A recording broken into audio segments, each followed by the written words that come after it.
The Biden administration is working overtime to de-escalate the conflict between Russia and Ukraine. In a high-level meeting today between U.S. and Russia, the U.S. says it remains firmly behind Ukraine and push for Moscow to follow the path of diplomacy. Karen Kafa is breaking it all down for us. Looking to cool the temperature in Eastern Europe amid fears of a Russian attack on Ukraine, U.S. Secretary of State Antony Blinken met with his Russian counterpart Sergei Lavrov in Geneva Friday. Our objective was to determine whether Russia is prepared to take the diplomatic path. The recent buildup of Russian troops along the Ukrainian border putting Europe and the U.S. on edge. 100,000 troops, most recently including forces deployed to Belarus. That would give Russia the capacity, if President Putin so chooses, to attack Ukraine from the south, from the east, from the north. A renewed Russian invasion of the former Soviet state, Blinken says, would garner a swift, severe response from the U.S. and NATO allies. We're united in our commitment to finding a way forward through diplomacy and dialogue, but equally in our resolve to impose massive consequences should Russia choose the path of confrontation and conflict.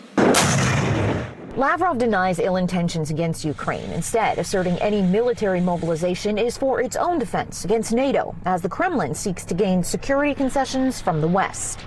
Along with the right to choose alliances, the obligation does not strengthen anyone's security at the expense of infringing on the security of others. Robert Ortung, research professor of international affairs at George Washington University's Elliott School, says the motivation for Russian posturing is primarily to bolster President Vladimir Putin's strongman image at home as he faces declining popularity among the Russian people. He's trying to figure out a way to make himself look like an effective and powerful person on the global stage at a time when his own country is facing numerous difficulties. And while the conflict is overseas, Americans would feel the impact if the crisis escalates further. If we look back in history, there are lots of global conflicts that started in very obscure places. What Russia is doing now could cause a great amount of instability within the European security system, within the broader international security system. Ortung says despite saber-rattling, Russia is unlikely to invade. I think the worst outcome for him would be to start a war and have a lot of